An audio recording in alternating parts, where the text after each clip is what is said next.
হ্যাঁ ভাইয়া, কি খবর?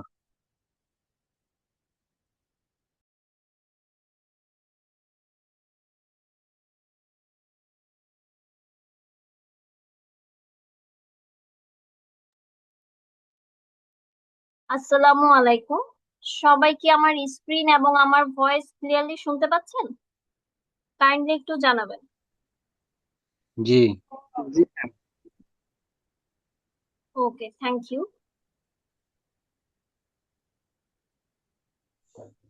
আচ্ছা, আমরা তাহলে আজকে আমাদের ডিজিটাল মার্কেটিং ট্রেনিং এর চতুর্থতম ক্লাসটি শুরু করছি। ক্লাসটি শুরু করার পূর্বেই আমি সবাইকে রিকোয়েস্ট করব, কেউ অযথা মাইক আনমিউট করবেন না। কারো যদি কোনো কোশ্চেন করার থাকে হ্যান্ড রেজ করবেন। আপনাকে যখন সুযোগ দেওয়া হবে তখন কাইন্ডলি বলবেন, আদারওয়াইজ আপনি চ্যাট বক্সও বলতে পারেন। ওকে, তাহলে চলুন শুরু করি আমাদের ক্লাসটি।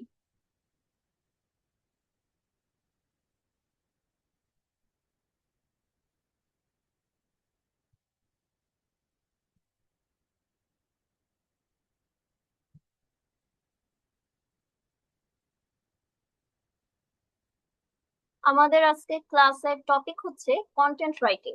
কন্টেন্ট রাইটিং আসলে কি? কন্টেন্ট রাইটিং হচ্ছে ডিজিটাল মার্কেটিং এর সব থেকে পাওয়ারফুল একটা মাধ্যম মানুষের কাছে বা আপনার কাস্টমারের কাছে নিজেকে প্রেজেন্ট করার। খুব সহজভাবে বললে, কন্টেন্ট রাইটিং হচ্ছে এমন কিছু কথা পাবলিকলি প্রেজেন্ট করা, যেটা আপনার কথাগুলো আপনাকে প্রেজেন্ট করবে, আপনার কথার থ্রুতে নিজেকে প্রেজেন্ট করা। কন্টেন্ট আসলে কি করে? কন্টেন্ট মানুষকে কিছু জিনিস ইনফর্ম করে, এঙ্গেজ করে, নতুন কিছু জানার চেষ্টা করে বা আমাদেরকে কোনো অ্যাকশন নিতে বাধ্য করে। যেমন হচ্ছে ইনফরমেটিভ কন্টেন্ট যেগুলো, সেগুলো আসলে কোনগুলো হয়? ধরুন, আমরা কোনো ওয়েব পোর্টাল থেকে বা কোনো ফেসবুক কন্টেন্ট থেকে যখন জানতে পারি যে নতুন একটা ফেস্টিভ্যাল হচ্ছে বা কোথাও একটা জব ফেয়ার হচ্ছে, কিংবা কোনো একটা এক্সাম, পাবলিক এক্সামটা শুরু হচ্ছে, আগামী মাস থেকে শুরু হচ্ছে, রুটিন দিল, এক্সাম রুটিন পাবলিশ করলো, এটা কি? এটাও একটা ইনফরমেটিভ কন্টেন্ট। যে কন্টেন্টটার থ্রুতে আমরা জানতে পারছি যে আসলে এইখানে এই ইনফরমেশনটা শেয়ার করা হয়েছে কন্টেন্টের থ্রুতে, এটাও একটা কন্টেন্ট। তারপর এঙ্গেজিং কন্টেন্ট কোনগুলো? এঙ্গেজিং কন্টেন্ট হচ্ছে আমরা যখন সোশ্যাল মিডিয়া স্ক্রল করি তখন আমরা বিভিন্ন ধরনের কন্টেন্ট দেখি, কাইন্ড অফ এরকম থাকে যে আপনার কি মনে হয়, যেমন কিছুদিন পরে বিশ্বকাপ খেলা হচ্ছে, ওইখানে বেশিরভাগ কন্টেন্ট দেখবেন এরকম আসবে যে আপনার কি মনে হচ্ছে এবারে বিশ্বকাপ কে নেবে, ব্রাজিল নাকি আর্জেন্টিনা? এই টাইপের কন্টেন্ট গুলোকে বলা হয় এঙ্গেজিং কন্টেন্ট। যখন যে যার সাপোর্টার, তখন কিন্তু আমরা তখন সেখানে কমেন্ট করি যে না এবার আর্জেন্টিনা নিবে, যারা ব্রাজিলে আছে তারা বলে যে না এবার ব্রাজিল নিবে। এই কন্টেন্ট গুলোকে বলা হয় এঙ্গেজিং কন্টেন্ট, যেই কন্টেন্টের মাধ্যমে আমরা অডিয়েন্সকে এঙ্গেজ করি। লাস্ট হচ্ছে যে কন্টেন্ট গুলো অ্যাকশন নিতে মোটিভেট করে। এখন অ্যাকশন নেওয়া বলতে আমরা কি বুঝি?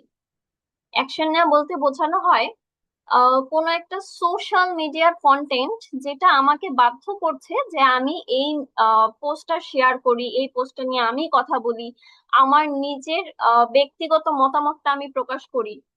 এটাকে বলা হয় অ্যাকশন নিতে মোটিভেট করে। এই টাইপের কন্টেন্ট গুলো, যেমন রিসেন্টলি খুব দুঃখজনক হলেও সত্যি, রামিসার একটা ঘটনা ঘটলো। আমাদের পুরো দেশই এখন হতবাক হয়ে এটার দিকে তাকিয়ে আছে। এই জিনিসটাতে যেমন ধরুন আমাদের প্রধানমন্ত্রী গতদিন সেখানে গিয়েছিল, ওর পরিবারের সঙ্গে দেখা করেছে।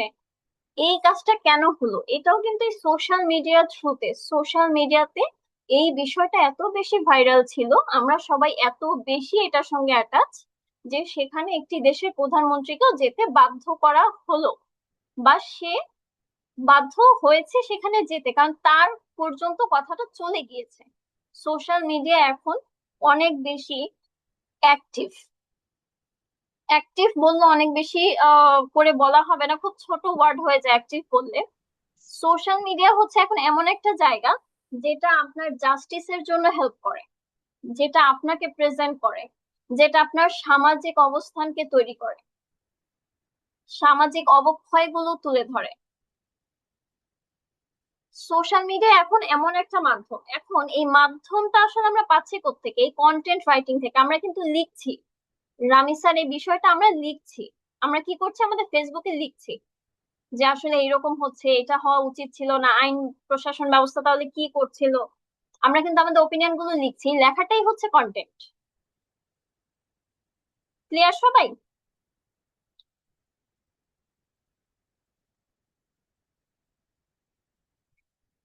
দেন হচ্ছে আমরা এখানে কিছু এক্সাম্পল রেখেছি, যেমন কন্টেন্ট কোন কোন ধরনের হয়। ফার্স্ট অফ অল হচ্ছে কন্টেন্ট হয়, ব্লগ টাইপের কন্টেন্ট হয়। ফেসবুক ক্যাপশনে আমরা যে কন্টেন্ট লিখি, 2 লাইনের হোক, 5 লাইনের হোক, 10 লাইনের হোক, সেটাকে একটা ক্যাপশন বা কন্টেন্ট বলে। ওয়েবসাইটের কন্টেন্ট হয়, প্রোডাক্ট ডেসক্রিপশনের কন্টেন্ট হয়, ইউটিউব ডেসক্রিপশন দেওয়া হয়। ইউটিউব চ্যানেলগুলোতে আমরা যে ভিডিওগুলো দেখি, ইউটিউবে ঢুকে যে ভিডিওগুলো আমরা দেখি, সেইখানেও ভিডিওর নিচে ডেসক্রিপশন দেওয়া থাকে, সেটাও একটা কন্টেন্ট। ইমেল কন্টেন্ট হয়, ইমেলের যে বডি থাকে, যে ইমেলটা আমরা ফরওয়ার্ড করি, সিভির সাথে ফরওয়ার্ড করি, আমাদের অন্য অন্য কাজের ক্ষেত্রে যে মেল গুলো ব্যবহার করি, তখন যেগুলোতে ফরওয়ার্ড করি, সেখানে ইমেল বডি যেটা থাকে, এটাকে বলা হয় ইমেল কন্টেন্ট।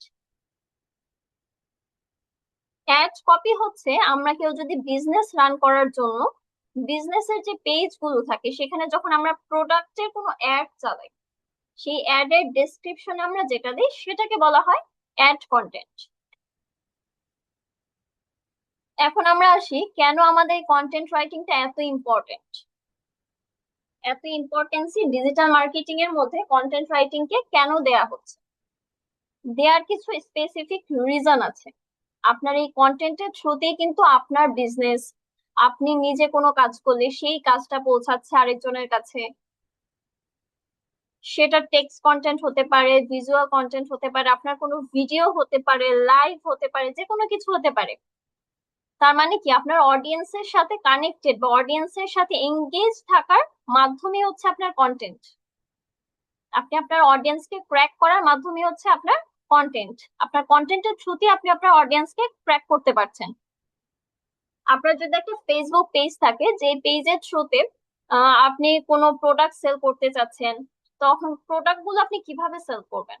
আপনার অডিয়েন্সকে আপনার এঙ্গেজ রাখতে হবে কন্টেন্টের মাধ্যমে, যে আমি এই প্রোডাক্টটা সেল করছি, এই প্রোডাক্টের এই বেনিফিট আছে, আমাদের কাছে প্রাইসিং এই রকম আছে, এই কোয়ালিটির আছে, আমরা এইভাবে সার্ভিসটা প্রোভাইড করছি।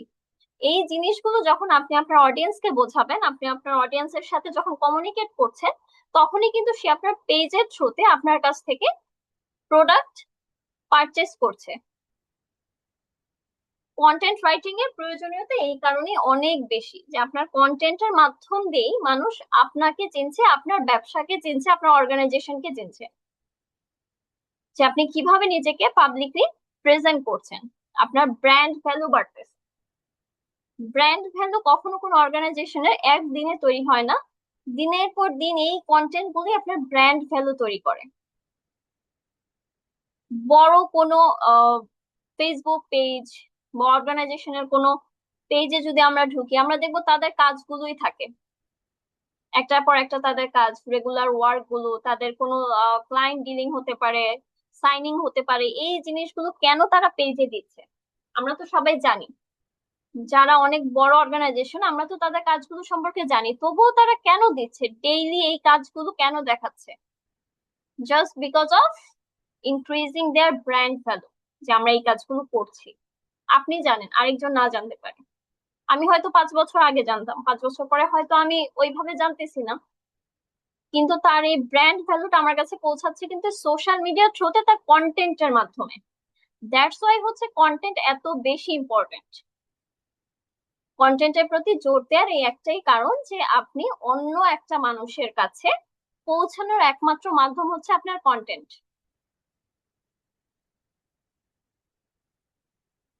এখন আমরা দেখি যে কন্টেন্ট আসলে কয় ধরনের হয়।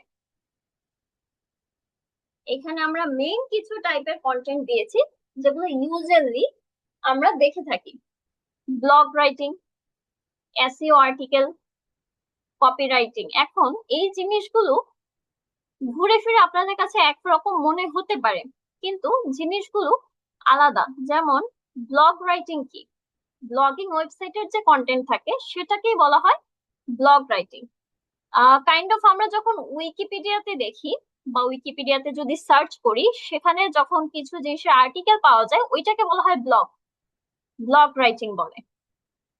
এসইও আর্টিকেল কি, এসইও আর্টিকেল হচ্ছে যে আর্টিকেলটা টোটালি এসইও বেস করা হয়েছে, আর্টিকেলটা এসইও করা হয়েছে, সেই আর্টিকেল গুলোকে আমরা বলি এসইও আর্টিকেল। ওইটা শুধুমাত্র লেখা না, লেখার পরে সেটার উপরে এসইও করা হয়েছে। কপি রাইটিং কি, কপি রাইটিং খুব সহজে যদি আপনাদেরকে বুঝিয়ে বলি, সেটা হচ্ছে যে আমরা যখন ফেসবুক স্ক্রল করি, কারণ ফেসবুকটা আমরা সচরাচর সবাই অনেক বেশি ব্যবহার করি, দ্যাটস ওয়াই ফেসবুকের এক্সাম্পলটা দেওয়া। ফেসবুক যখন আমরা স্ক্রল করি, আমরা দেখি অনেকে অনেক টেক্সট কন্টেন্ট দেয় এবং নিচে লিখে দেয় @ দিয়ে সংগৃহীত, কিংবা যার পোস্ট তাকে ট্যাগ করে দেয়। কেন দেয়? এটা কপিরাইটিং, দ্যাটস ওয়াই দিচ্ছে, কারণ আমি তার পোস্টটা নিজের প্রোফাইলে শেয়ার করছি, যেন আমি কোনো কপিরাইটিং ইস্যুতে না পড়ি, দ্যাটস ওয়াই হচ্ছে তাকে ট্যাগ করে দিতে হয়, কিংবা ওইখানে হ্যাশট্যাগ দিয়ে বা @ দিয়ে সংগৃহীত কথাটা লিখে দিতে হয়, যা আপনি অলরেডি অন্য জায়গা থেকে নিয়েছেন, যেন ফেসবুক বা মেটা বুঝতে পারে যে হ্যাঁ এটা আপনার কন্টেন্ট না, আপনি অন্য একটা জায়গায় দেখেছেন, আপনার ভালো লেগেছে, দ্যাটস ওয়াই আপনি আপনার প্রোফাইলে এটা শেয়ার করেছেন। এইটাকে বলা হয় কপিরাইটিং। দেন হচ্ছে সোশ্যাল মিডিয়ার কন্টেন্ট। সোশ্যাল মিডিয়া কন্টেন্টটা কি? সোশ্যাল মিডিয়া বলতে আমাদের যতগুলো যতগুলো সোশ্যাল সাইট আছে প্রত্যেকটা সাইটকেই বোঝানো হয়ে থাকে। সেটা ফেসবুক হতে পারে, ইনস্টাগ্রাম হতে পারে, টুইটার হতে পারে, লিঙ্কডইন হতে পারে, সবকিছু সোশ্যাল মিডিয়া সাইটটাই হচ্ছে সোশ্যাল মিডিয়া কন্টেন্টের একটা জায়গা। আমরা ফেসবুকে ধরুন আপনার একটা প্রোফাইল পিকচার আপলোড করেছেন, নর্মালি আমরা কি করি, একটা দুইটা লাইন হয়তো লিখে দিচ্ছি নিজের মনের মতো করে, পার্সোনাল একটা ক্যাপশন দিয়ে দিচ্ছি, এটাই কিন্তু আপনার সোশ্যাল মিডিয়ার কন্টেন্ট, কারণ আপনার এই ক্যাপশনটা ফেসবুকে পাবলিকলি যাচ্ছে। আবার একই জিনিস আপনি যখন লিঙ্কডইনে করছেন, লিঙ্কডইনে আপনার প্রোফাইলে যখন আপনি কোনো কিছু দিচ্ছেন, ওইটাও কিন্তু আপনার সোশ্যাল মিডিয়া কন্টেন্ট, যে আপনি কোথায় চাকরি করেছেন, কোন জায়গা থেকে পড়াশোনা করেছেন,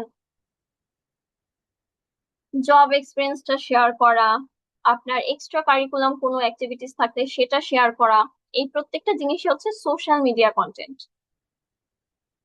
দেন আসি স্ক্রিপ্ট রাইটিং। স্ক্রিপ্ট রাইটিং আসলে কি?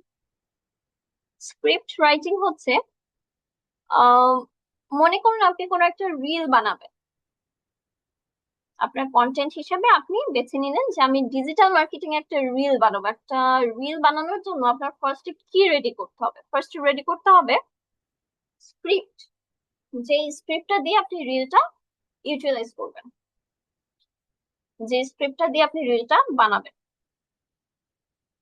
সেই স্ক্রিপ্টটাকে বলা হয় script writing content. Product description.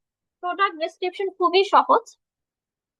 যেমন বিভিন্ন ধরনের প্রোডাক্টের ফেসবুক পেজ যেগুলো আছে সেগুলোতে দেখবেন প্রোডাক্টের ডেসক্রিপশন দেওয়া থাকে।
সবাইকে আমার কথা শুনতে পাচ্ছেন? এখন শোনা না না। যাচ্ছে, মাঝে অফ ছিল। আচ্ছা ঠিক আছে, থ্যাংক ইউ। আচ্ছা, প্রোডাক্ট ডেসক্রিপশন বলতে কি বুঝি? আমরা যখন বিভিন্ন ধরনের ফেসবুক পেজ গুলোতে ভিজিট করি, মনে করুন আপনি কোনো একটা জুতা কিনবেন, জুতা কেনার জন্য যে অনলাইন পেজ গুলো আছে, পেজ গুলোতে যখন আমরা সার্চ করি বা ঢুকি, তখন কি থাকে? জুতার একটা ইমেজ দেওয়া থাকে, ইমেজ দেওয়া থাকে এবং উপরে জুতার ডিটেলস দেওয়া থাকে, যে আমাদের জুতোর সাইজ এত থেকে এত পর্যন্ত আছে,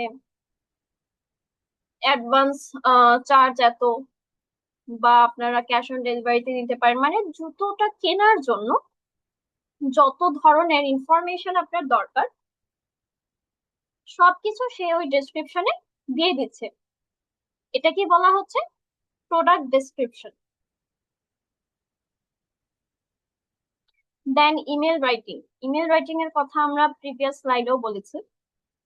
এটা হচ্ছে নর্মালি আপনি যখন ইমেলটা লেখেন, সেটা 1 লাইনের হতে পারে, 100 লাইনেরও হতে পারে, সেটাকেই বলা হয় ইমেল কন্টেন্ট।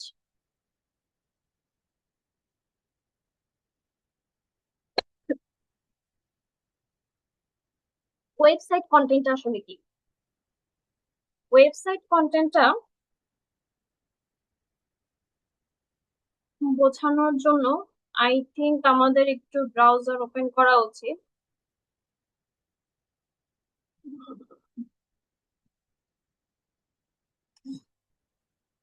চলুন আমরা একটা ব্রাউজার ওপেন করে একটু দেখি ওয়েবসাইট কন্টেন্ট গুলো আসলে কি, কেমন হয়।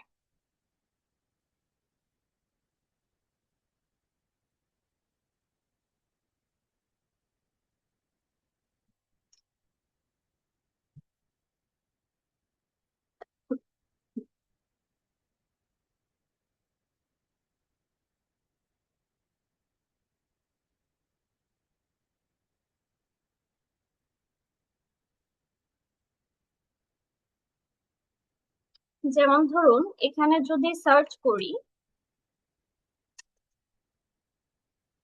ডিজিটাল মার্কেটিং,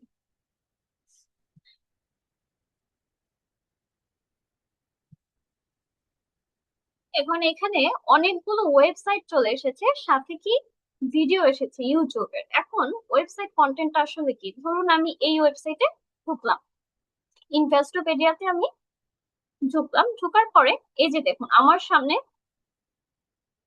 কন্টেন্ট চলে এসেছে।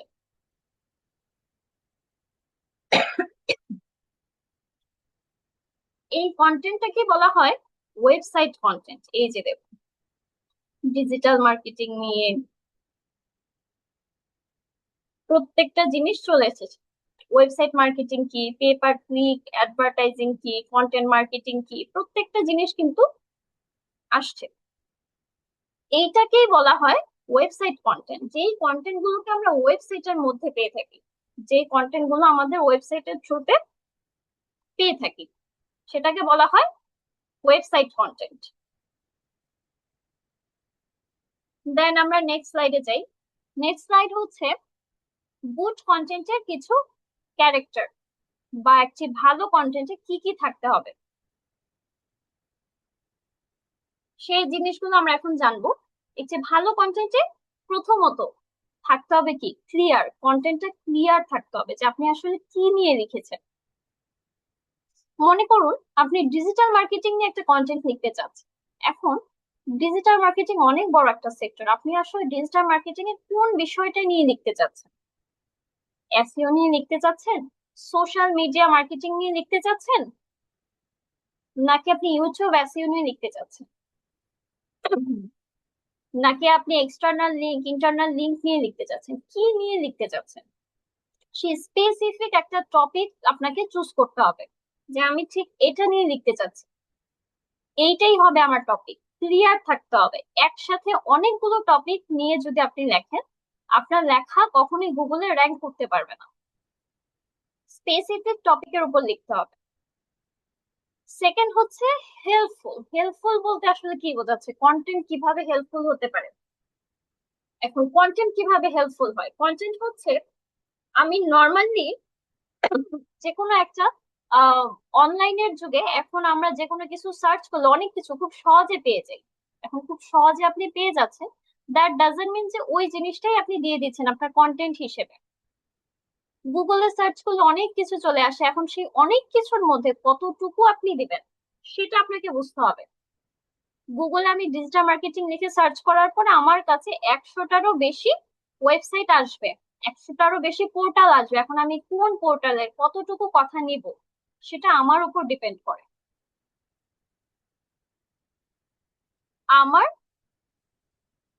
ব্রিলিয়েন্সের উপর নির্ভর করে যে আমি কতটুকু নিয়ে এখানে কাজ করব।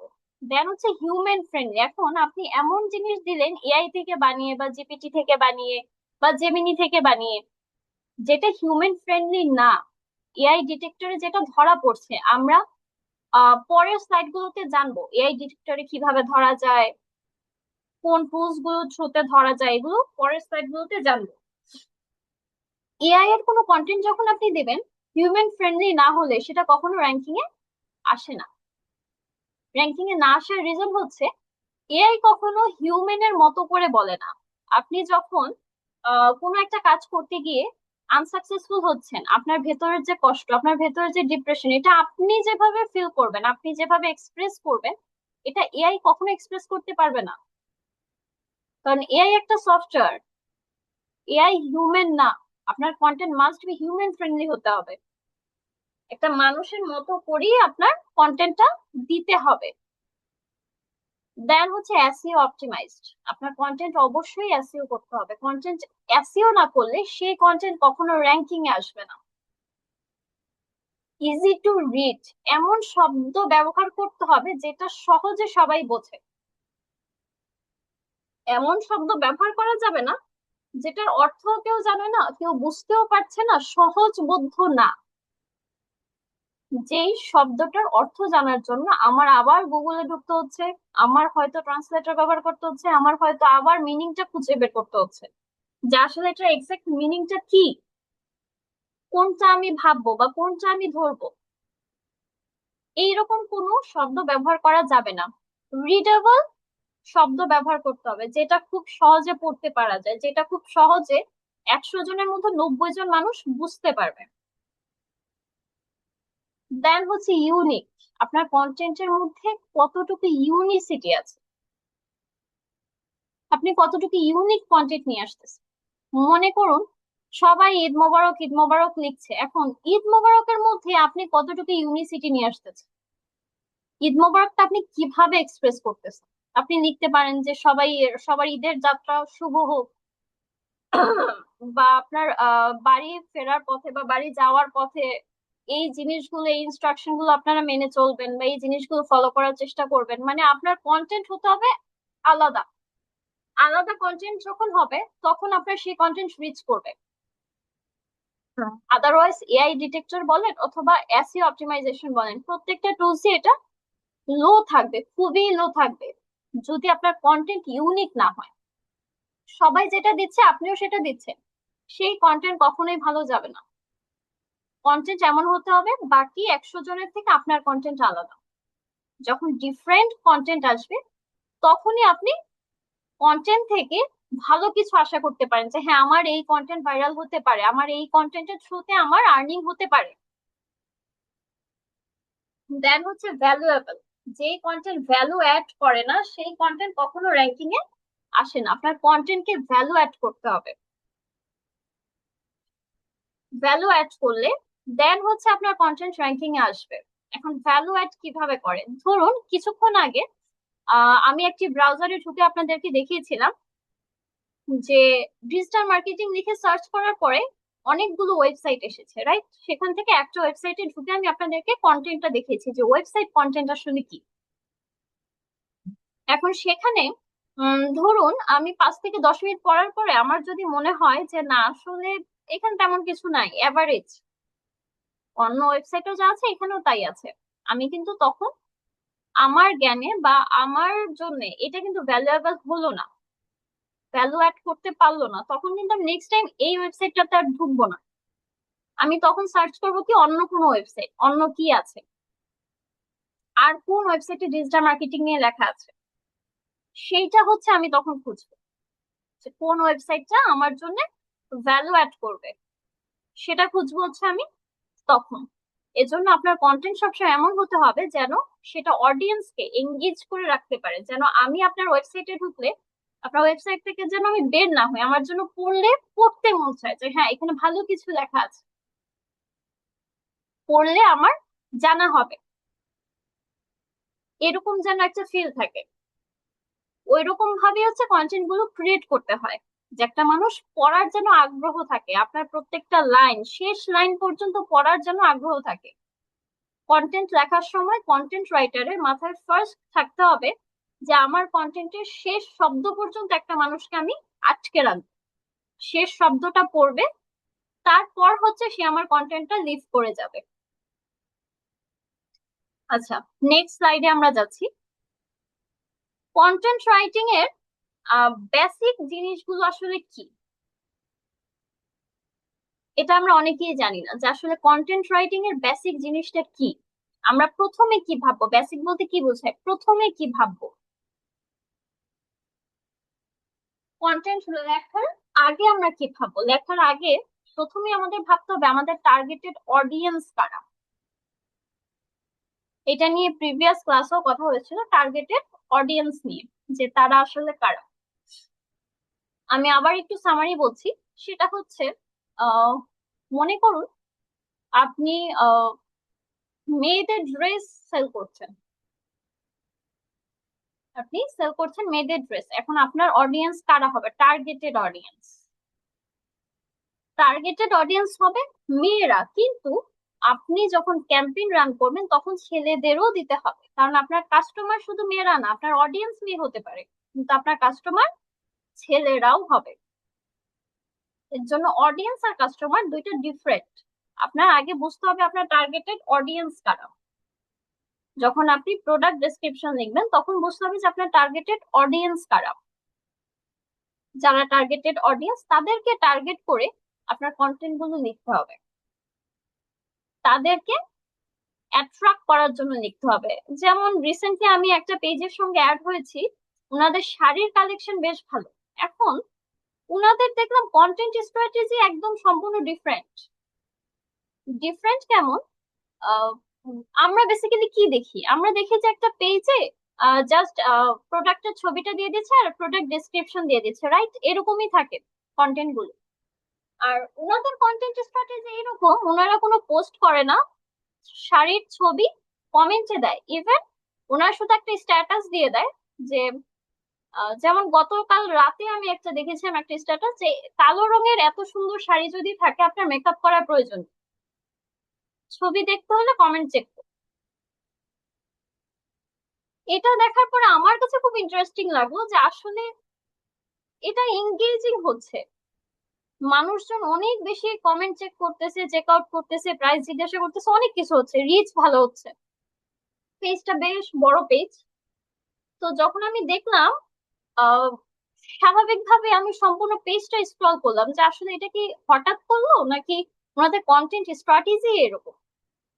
দেন আমি দেখলাম ওনাদের পেজের একদম স্টার্ট টু এন্ডিং প্রত্যেকটা পোস্টে এরকম, ওনারা কোনো অ্যাজ ইউজুয়াল কন্টেন্ট পোস্ট করেইনি। ওনাদের প্রত্যেকটা পোস্ট ওই কমেন্টে হচ্ছে প্রোডাক্টের ছবি দেয় এবং একটা স্ট্যাটাস দিয়ে দেয়, অ্যাট্রাকটিভ এঙ্গেজিং, অডিয়েন্সকে অ্যাট্রাক্ট করে এমন একটা পোস্ট জাস্ট হচ্ছে স্ট্যাটাস দিয়ে দেয়, আর কিছু না। তাহলে দেখুন প্রত্যেকটা মানুষের কন্টেন্ট স্ট্র্যাটেজি আলাদা। আপনাদেরও কাজ করার সময় এটা বুঝতে হবে আমি কোন অডিয়েন্স নিয়ে কাজ করছি, আমি কিভাবে ইউনিক হতে পারি। দেখুন ওনার এই কাজটার মধ্যে দিয়ে কিন্তু উনি ইউনিক। আর 10টা সেলার যখন প্রোডাক্টের ছবি দিয়ে ডেসক্রিপশন দিচ্ছে, উনি ডেসক্রিপশন দিচ্ছে না, উনি কিভাবে নিজেকে ইউনিক করলো, উনি ইউনিক করলো কমেন্টে প্রোডাক্টের ছবি দিল আর ওনার আইডিতে শুধুমাত্র একটা স্ট্যাটাস দিল যে কমেন্ট চেক করুন বা কমেন্টের ছবিটি দেখুন। তাহলে নিজের কন্টেন্ট স্ট্র্যাটেজি বানাতে হবে ইউনিক, আর 10জন যেভাবে কাজ করছে ওইভাবে না, একটু অন্যরকম ভাবে, অন্যরকম ওয়েতে। কন্টেন্ট মানেই হচ্ছে নিজেকে প্রেজেন্ট করা, আপনি কতটা ভালোভাবে নিজেকে প্রেজেন্ট করতে পারছেন, এটাই হচ্ছে দেখার বিষয়। সো টার্গেটেড অডিয়েন্স বুঝে আপনাকে সবসময় কন্টেন্ট স্ট্র্যাটেজি মেক করতে হবে। দেন হচ্ছে কিওয়ার্ড রিসার্চ। কিওয়ার্ড রিসার্চ আপনি কিভাবে করবেন এটা নিয়ে গত ক্লাসে বলা হয়েছে, আমি আরেকবার একটু দেখিয়ে দিচ্ছি। কিওয়ার্ড রিসার্চের জন্য বেশ কয়েকটা টুলস আছে, টুলস গুলো আমি দেখাচ্ছি।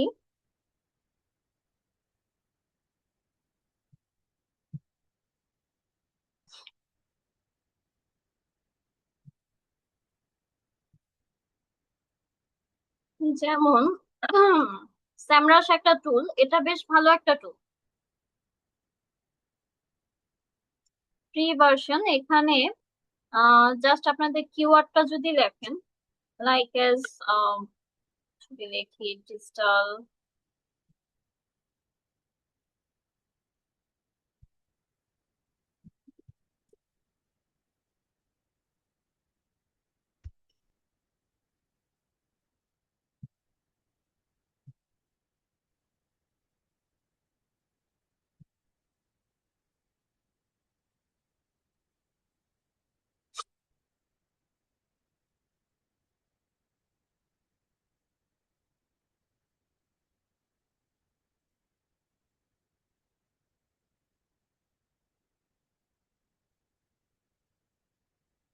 আচ্ছা দেখুন, অলরেডি চলে এসেছে ডিজিটাল মার্কেটিং এর টোটাল রিপোর্ট চলে এসেছে।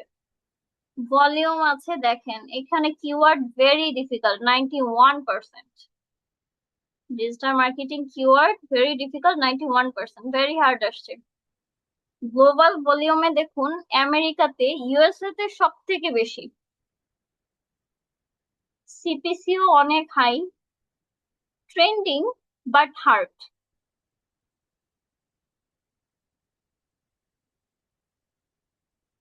জি, অনেক সাহা হ্যান্ড রেজ করেছেন, বলুন। হ্যাঁ, ম্যাম, ম্যাম, আপনার স্ক্রিনে জুম হয়ে গেছে। আপনার কথা ক্লিয়ার বুঝতে পারছি না, আরেকবার একটু কাইন্ডলি বলুন। ম্যাম, আপনার স্ক্রিন জুম হয়ে গেছে, জুম দেখাচ্ছে বেশি। আচ্ছা ঠিক আছে, দেখছি আমি।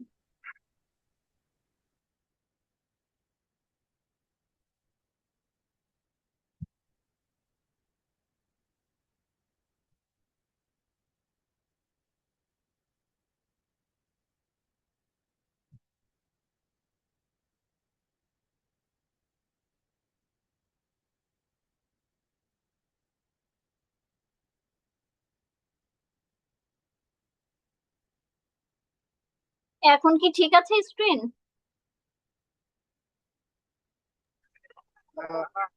না ম্যাম, এখনো জুম আছে।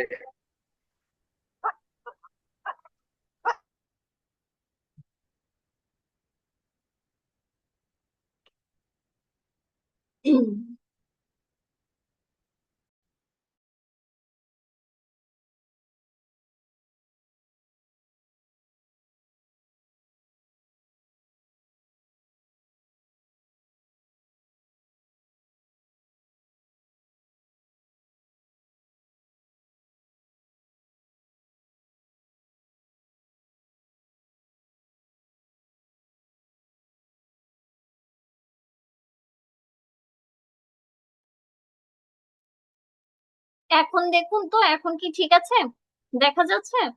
হ্যাঁ, দেখা যাচ্ছে। আচ্ছা ঠিক আছে। হ্যাঁ হ্যাঁ, ঠিক আছে ম্যাম।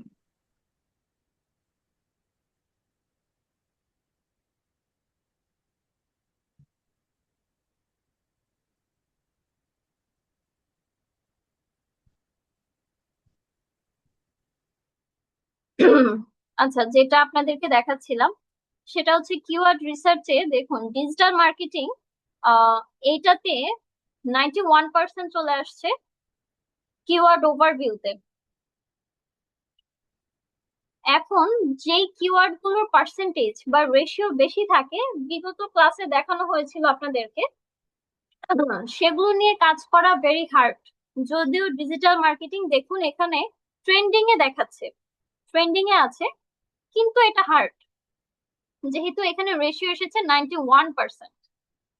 ইভেন ডিজিটাল মার্কেটিং এর সিপিসিও অনেক হাই, কম্পিটিশন ভালো। এখন কিওয়ার্ড গুলো আমরা রিসার্চ করব কিভাবে? ডিজিটাল মার্কেটিং এ যদি ধরুন যে আমি অন্য কিছু অ্যাড করলাম, ডিজিটাল মার্কেটিং ইন বিডি, দেখুন এটার ভলিউম এসেছে মাত্র 10।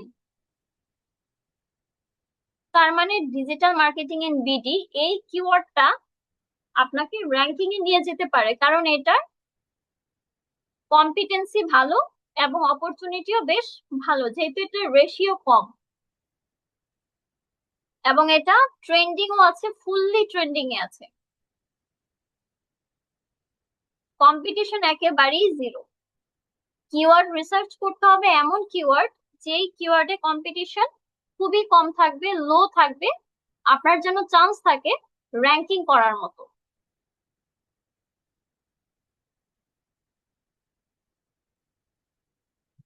দেন আমরা আমাদের স্লাইডে ব্যাক করি।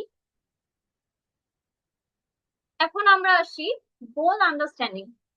লাস্ট হচ্ছে গোল বোঝা, যে আপনি কেন লিখছেন, কার জন্য লিখছেন, লিখছেন কেন। ধরুন যখন একটা পার্সোনাল কোনো মোটিভ নিয়ে আপনি কোনো কন্টেন্ট লিখছেন, তখন সেটার গোল কি? পার্সোনাল একটা মোটিভ। যখন আপনি পাবলিক কোনো ইস্যু নিয়ে, সামাজিক কোনো বিষয় নিয়ে লিখছেন, তখন আপনার মোটিভ কি? সামাজিক একটা ইস্যুকে পাবলিকলি প্রেজেন্ট করা। আপনি যখন অফিসের কোনো বিষয় নিয়ে লিখছেন, তখন আপনার মোটিভ কি? তখন আপনার মোটিভ হচ্ছে অফিসের ওই বিষয়টাকে পাবলিকলি প্রেজেন্ট করা।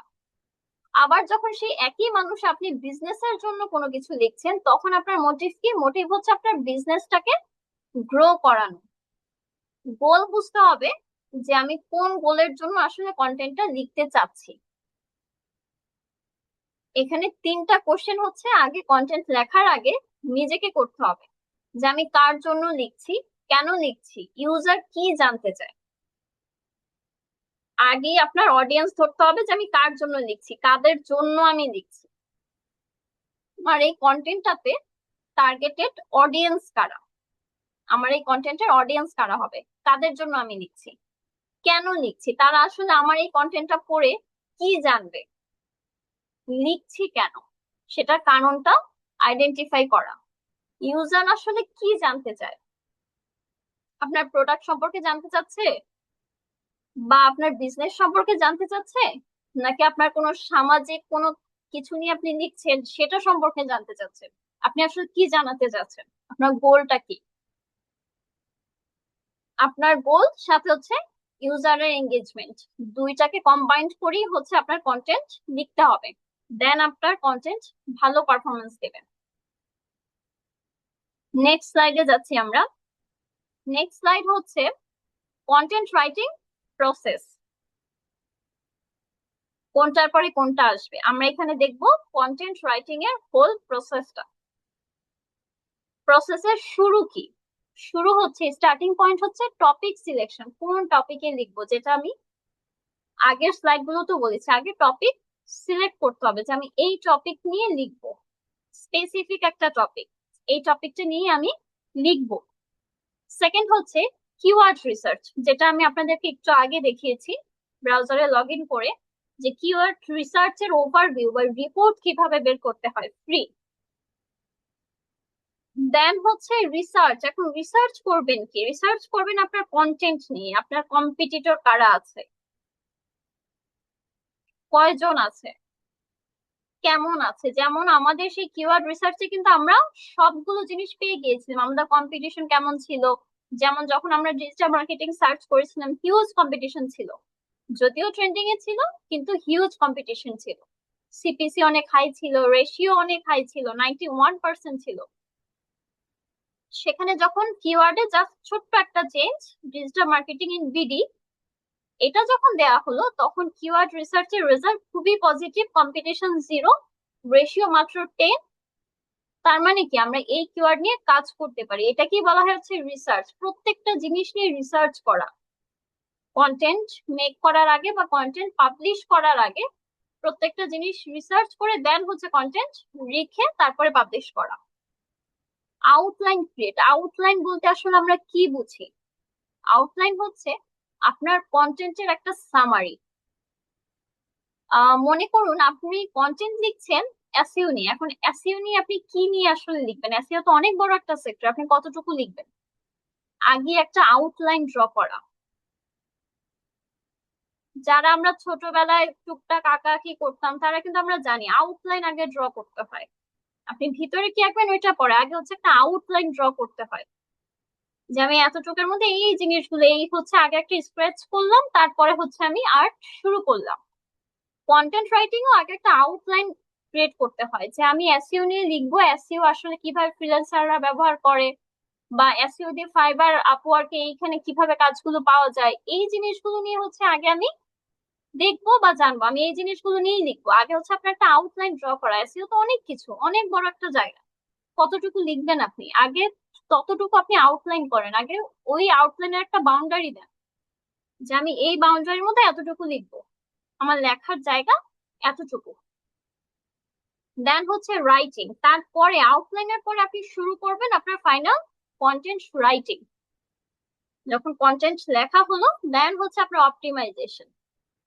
এখন অপটিমাইজেশন কি? অপটিমাইজেশন হচ্ছে আপনার কন্টেন্ট ঠিক আছে কিনা, আপনার কন্টেন্ট ইউনিক আছে কিনা।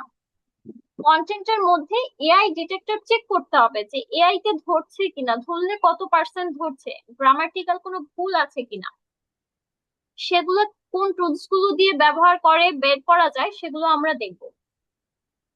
প্লাগারিজম চেক, প্লাগারিজম কি আসলে? প্লাগারিজম হচ্ছে আপনার কন্টেন্টের টোটাল একটা ওভারভিউ চেক করা বলা হয় এটাকে। এর মাধ্যমে আপনারা এআই ডিটেক্টর দেখতে পারবেন, এর মাধ্যমে দেখতে পারবেন যে প্লাগারিজমের কোনো কপি কন্টেন্ট আছে কিনা, গ্রামাটিক্যাল কোনো মিস্টেক আছে কিনা, সবকিছু। দেন হচ্ছে সবার লাস্ট স্টেপ হচ্ছে পাবলিশ। যখন আপনার সবকিছু ওকে, তারপরে হচ্ছে আপনার কন্টেন্ট আপনি পাবলিশ করবেন। এই হচ্ছে হোল প্রসেস একটা কন্টেন্ট লেখার আগে থেকে লেখা পাবলিশ করা পর্যন্ত, প্রত্যেকটা প্রসিডিউর। দেন আমরা আসি টপিক সিলেকশন। টপিক সিলেকশন আসলে আমরা কিভাবে করব? যার মাইকটি আনমিউট আছে কাইন্ডলি একটু মিউট করবেন।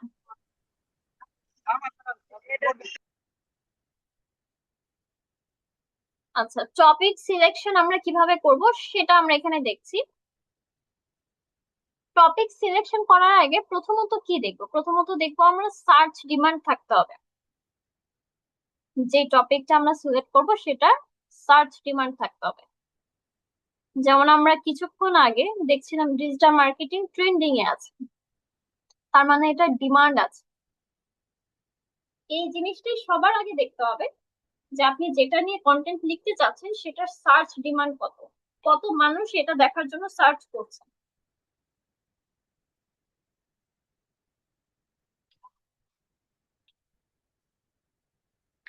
তারপরে হচ্ছে ম্যাম আবার জুম ইন হয়ে গেছে।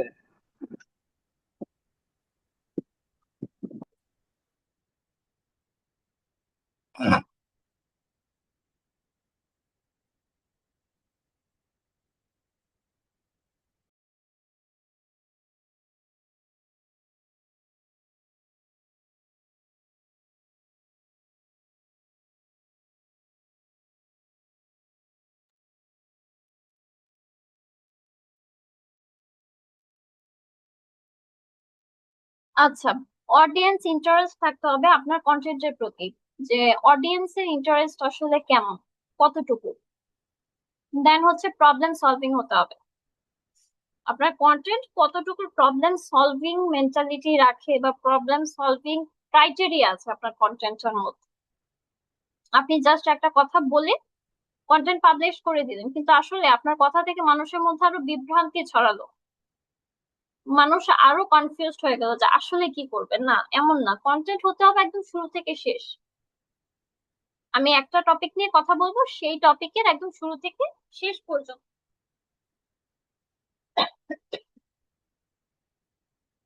যেমন এখানে ডিজিটাল মার্কেটিং এর একটা এক্সাম্পল দেয়া আছে। এখন যদি শুধুমাত্র আমি ডিজিটাল মার্কেটিং আমার টপিক চুজ করি, ডিজিটাল মার্কেটিং তো অনেক বড় সেক্টর, আমি কোনটা নিয়ে লিখবো?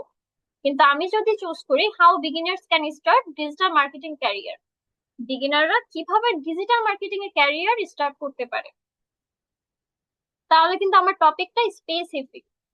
বিগিনারদের জন্য লিখছি, কি নিয়ে লিখছি? ডিজিটাল মার্কেটিং নিয়ে। কি করার জন্য? ক্যারিয়ার করার জন্য, রাইট? এইরকম স্পেসিফিক ভাবে টপিক সিলেকশন করতে হবে।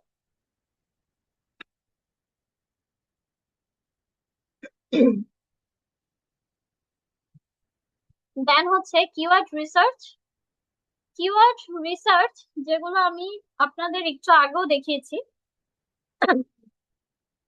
এই জিনিসগুলো দিয়ে বা এই টুলস গুলো দিয়ে আপনারা দেখতে পারবেন। যেমন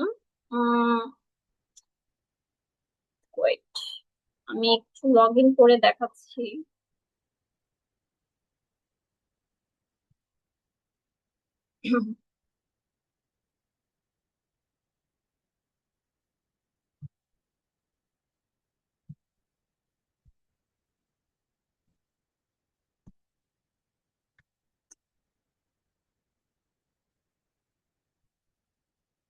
দেখুন এখানে অনেকগুলো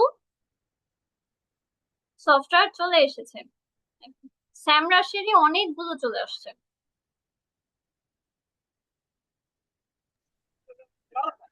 ম্যাম আবারও জুম ইন হয়েছে।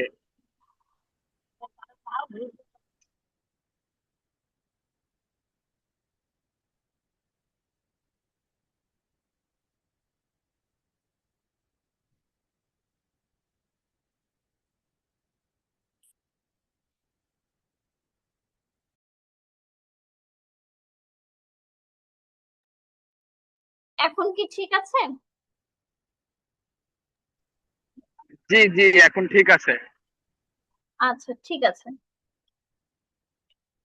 যে টুলস গুলো আমি আপনাদেরকে প্রিভিয়াসলি দেখিয়েছি সেগুলো দিয়ে হচ্ছে আপনারা কিওয়ার্ড রিসার্চ করতে পারবেন।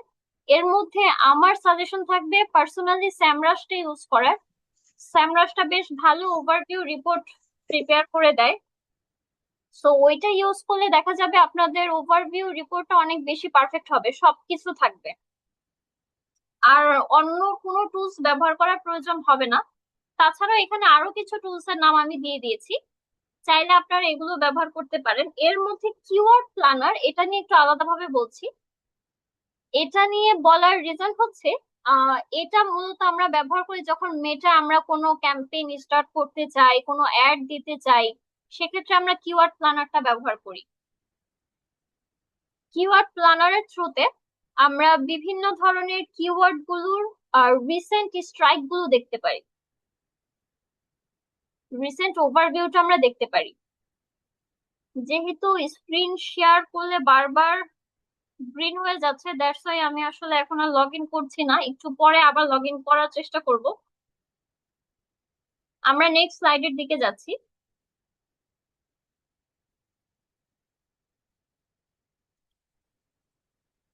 রিসার্চ প্রসেস, রিসার্চটা আসলে আমরা কিভাবে করব সেই প্রসেস। ফার্স্ট হচ্ছে গুগল সার্চ। রিসার্চ করার প্রথম উপায় কি? গুগল। গুগলে হচ্ছে প্রথম আমরা রিসার্চ শুরু করব। দেন হচ্ছে রেডিট। রেডিটও হচ্ছে ফেসবুকের মতো একটা সোশ্যাল মিডিয়া সাইট। রেডিট অনেক জনপ্রিয় একটা সাইট। রেডিটের মধ্যে আপনারা বিভিন্ন ধরনের কুইরিজ দেখতে পাবেন, ইভেন দো আপনার কন্টেন্ট আপনার সেখানে শেয়ার করতে হবে। রেডিট, পিন্টারেস্ট, কোরা, এগুলো অনেক বেশি পপুলার এক একটা সাইট সোশ্যাল মিডিয়ার। যদিও আমাদের দেশে আমরা রেডিট, কোরা, পিন্টারেস্ট এই সাইট গুলো অত বেশি ইউজ করি না, কিন্তু ফরেন কান্ট্রি গুলোতে এগুলো সব থেকে বেশি ব্যবহৃত হয়। কম্পিটিটর ওয়েবসাইট গুলো রিসার্চ করা, আপনি যেই কন্টেন্ট নিয়ে কাজ করছেন সেই কন্টেন্টের জন্য আপনার কম্পিটিটর ওয়েবসাইট গুলোকে রিসার্চ করতে হবে, যে তারা কিভাবে কাজ করছে, তাদের এসইও র্যাঙ্কিং কত, এসইও রেশিও কত, এই জিনিসগুলো দেখতে হবে। ইউটিউবের ক্ষেত্রে যেমন টিউব বাডি থাকে, ভিড আইকিউ থাকে, এই জিনিসগুলো দিয়ে আমরা জানতে পারি কোন ভিডিওর এসইও পার্সেন্টেজ কত, রেশিও কত, এই জিনিসগুলো জানা যায়। কোরা হচ্ছে এমন একটা সোশ্যাল সাইট যেখানে শুধুমাত্র কোশ্চেন এন্ড আনসার থাকে। কোরাতে কখনো পার্সোনাল কোনো ইনফরমেশন, কোনো পোস্ট, এই জিনিসগুলো হয় না। ওইখানে হয় শুধু কোশ্চেন। ধরুন আপনার সোশ্যাল সাইটে কোনো একটা প্রবলেম হয়েছে, কোনো এক জায়গায় হয়তো আপনি পোস্ট করতে পারছেন না, বা আপনার আইডির কোনো একটা প্রবলেম হলো, সেটা মানুষ কোরাতে যে আইডি থাকে সেখানে গিয়ে পোস্ট করে যে আমার এই আইডিটাতে প্রবলেম হয়েছে, কেউ যদি একটু বলতে পারতেন যে এটা কিভাবে সলিউশন করা যায়। তখন দেখা যায় সবাই যারা জানে সেটার আনসার করে। ওরা হচ্ছে জাস্ট কোশ্চেন এন্ড আনসারের জন্য, ওয়ান কাইন্ড অফ আপনি বলতে পারেন আপনার ইস্যুগুলো সলভ করার জন্য। যারা জানে তাদের থ্রুতে ইস্যুগুলো সলভ করার জন্য কোরাটা ব্যবহার করা হয়।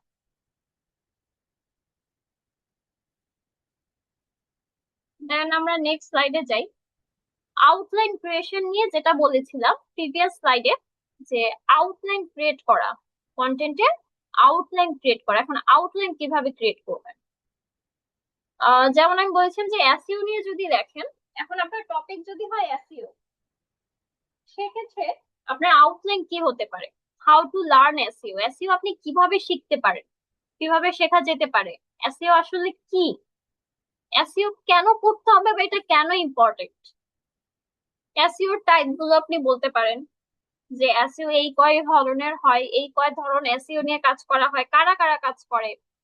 একটা লার্নিং রোডম্যাপ দিতে পারেন যে যারা বিগিনার আছে তাদের জন্য এসইও রোডম্যাপটা এইরকম হতে পারে, এটার পরে এটা আসতে পারে, কমন কিছু মিস্টেক থাকতে পারে। একটা কনক্লুশন, কনক্লুশন মানে হচ্ছে আপনার সার সংক্ষেপ বলা। কখনো কন্টেন্ট সার সংক্ষেপ বা কনক্লুশন ছাড়া ছেড়ে দেওয়া যাবে না। শেষে এমন একটা লাইন থাকতে হবে যেই লাইনটার থ্রুতে আপনার কন্টেন্টকে ডিসক্রাইব করা যাবে, শেষের ওই লাইনটা দিয়ে, এটাকে বলা হয় কনক্লুশন। বা অনেক সময় আমরা, বেশিরভাগ সময় হচ্ছে কন্টেন্ট রাইটাররা কি বলি, এটাকে বলি হচ্ছে ট্যাগ লাইন। এই ট্যাগ লাইনটাই ডিফাইন করবে যে আপনার পুরো কন্টেন্টটাতে কি আছে। এটা মাস্ট বি থাকতে হবে, এবং খুব হাইপ নেওয়া একটা ট্যাগলাইন দিতে হবে যেন সেটা ডিসক্রাইব করে আপনার কন্টেন্টে আসলে কি কি আছে। দেন হচ্ছে আর্টিকেল স্ট্রাকচার। এখন আপনি যে আর্টিকেলটা লিখবেন সেটা স্ট্রাকচারটা আসলে কেমন হবে? স্ট্রাকচারটা এরকম হবে, ইন্ট্রোডাকশনটা থাকবে প্রবলেম এবং হুক। প্রবলেম এবং হুক এটা আসলে কি? প্রবলেম হচ্ছে আপনার যে কন্টেন্ট, ধরুন আপনি ডিজিটাল মার্কেটিং নিয়ে লিখবেন, এখন ডিজিটাল মার্কেটিং এর ক্ষেত্রে প্রবলেম কি? প্রবলেম হতে পারে যে ডিজিটাল মার্কেটিং অনেক বড় একটা সেক্টর, সবাই ঠিক বুঝে উঠতে পারে না যে সে কোন সেক্টরটা নিয়ে কাজ করবে, কনফিউজ থাকে, এটা একটা প্রবলেম হতে পারে। হুক কি হতে পারে? হুক হচ্ছে এমন একটা জিনিস যেটা থেকে আপনি প্রবলেমের সলিউশন দিবেন। তাহলে আপনার টপিক কি হতে পারে আর্টিকেলের? হতে পারে এরকম যে ডিজিটাল মার্কেটিং এর এত বড় সেক্টর, এত সার্ভিস নিয়ে কনফিউজড, আমরা আছি আপনার পাশে, এইরকম হতে পারে। বোঝা গেছে? ফার্স্টে কি থাকবে? প্রবলেম, যেই টপিকটা নিয়ে লিখছেন, যে আর্টিকেলটা আপনি লিখবেন যে টপিকের উপর, সেই আর্টিকেলটা ফার্স্ট হচ্ছে প্রবলেম, কি প্রবলেম ফেস করছে। দেন হচ্ছে ওইটার একটা হুক, মানে ওভারকাম করার একটা ওয়ে, এটাকেই বলা হচ্ছে ইন্ট্রোডাকশন, বা সংক্ষেপে ইন্ট্রো বলা হয়, আর্টিকেলের ইন্ট্রো। ফার্স্টে কি থাকবে? ফার্স্টে থাকবে প্রবলেম, দেন থাকবে হুক, প্রবলেমের সলিউশন। দেন মেইন বডিতে কি থাকবে? মেইন বডিতে থাকবে ডিটেল এক্সপ্লানেশন। এখন আপনি আসেন আপনার সমস্যা এবং সমাধান নিয়ে ডিটেল এক্সপ্লেইন করবেন, কন্টেন্টের মধ্যে ডিটেল এক্সপ্লেইন করবেন। কনক্লুশনে কি থাকবে? কনক্লুশনে থাকবে সামারি বা ট্যাগলাইন, সামারি বা ট্যাগলাইন থাকবে। আচ্ছা, কাইন্ডলি কেউ একটু জানাবেন যে স্ক্রিনটা দেখা যাচ্ছে কি না?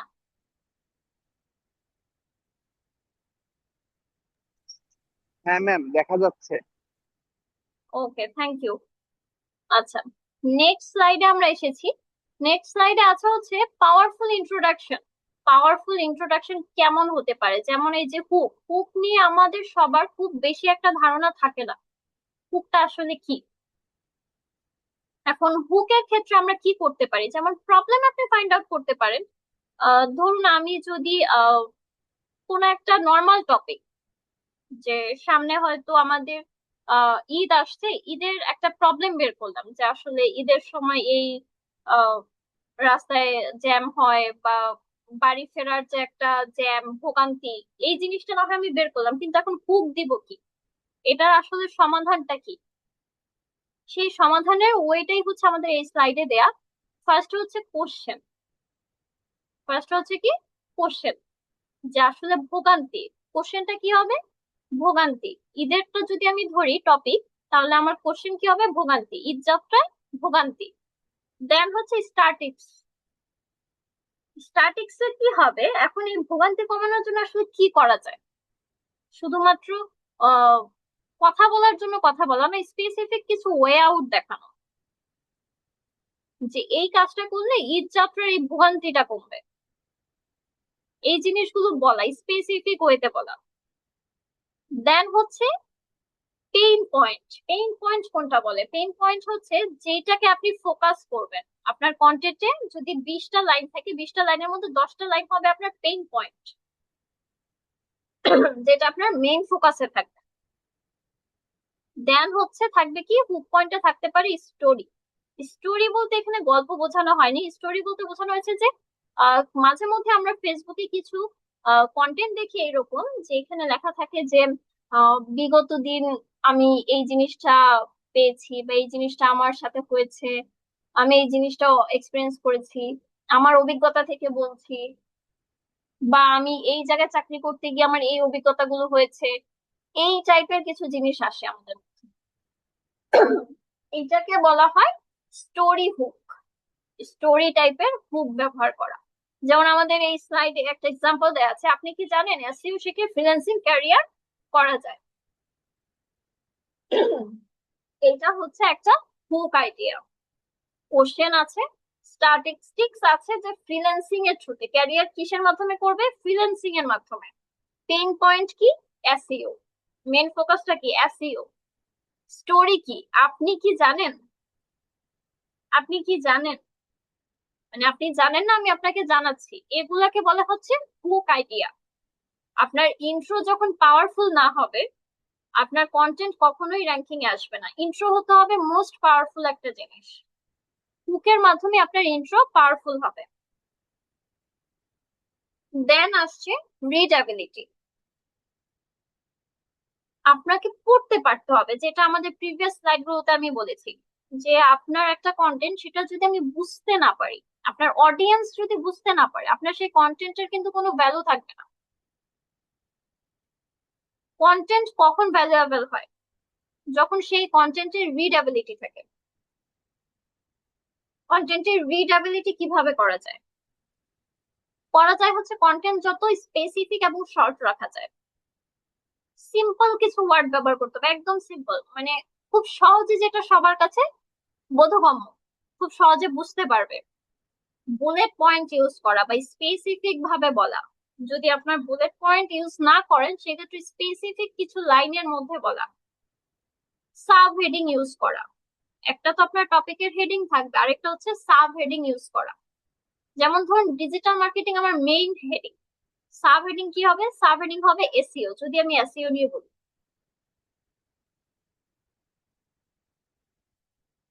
দেন আসতেছে এসইও কন্টেন্ট নিয়ে। এসইও কন্টেন্টে আসলে কি কি থাকে, এইটা আমরা আজকে জানবো।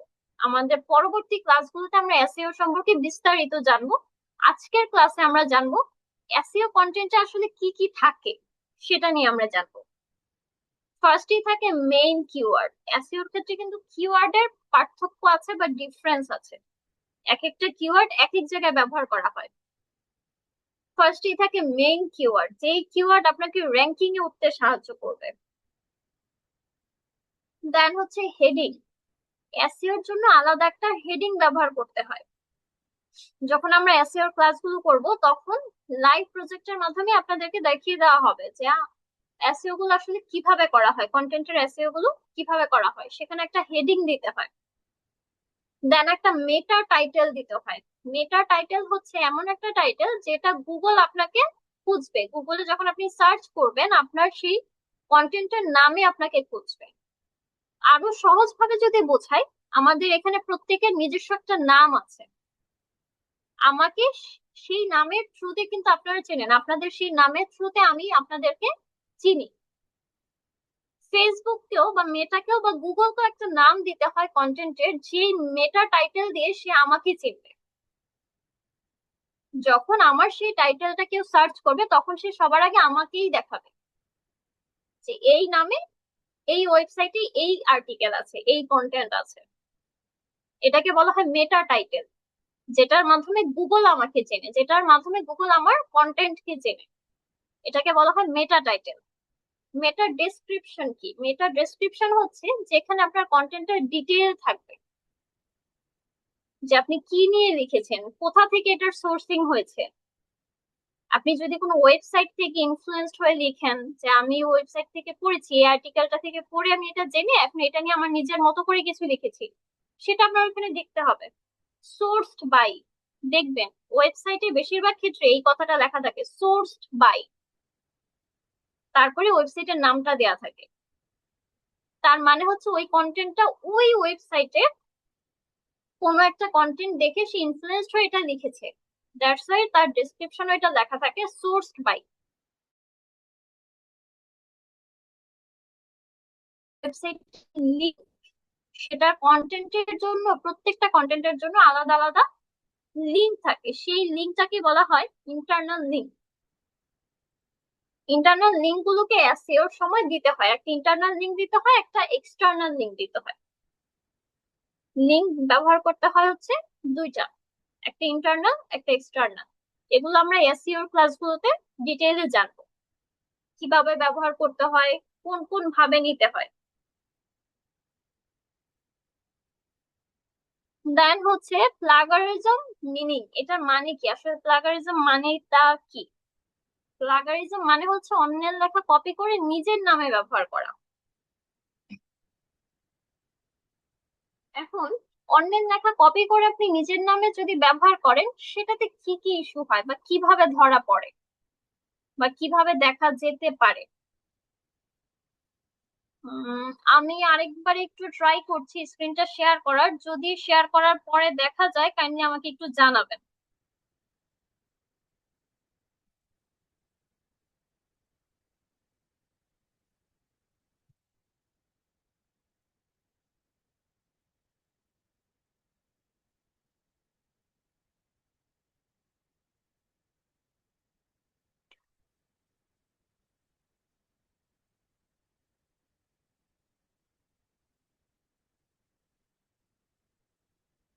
স্ক্রিনটা কি দেখা যাচ্ছে? হ্যাঁ ম্যাম, দেখা যাচ্ছে। ওকে,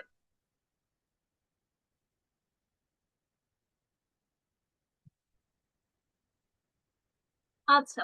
দেখুন, গ্রামারলি একটা সফটওয়্যার, এইটা আপনারা যদি সার্চ করেন এখানে দেখবেন এই যে প্লাগারিজম চেকার, এটাতে ক্লিক করলে আপনাদেরকে এখানে নিয়ে আসবে। মনে করুন আমি এখানে গুগল থেকে কিছু একটা নিয়ে এখানে যদি আমি দেই,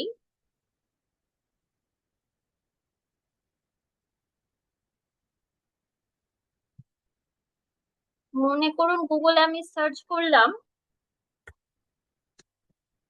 ডিজিটাল মার্কেটিং,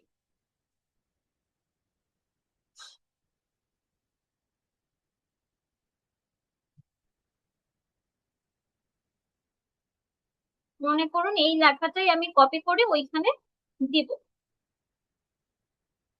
কপি করলাম, গ্রামারলিতে আসলাম, পেস্ট করলাম, স্ক্যান ফর প্লাগারিজম এটাতে ক্লিক করলাম।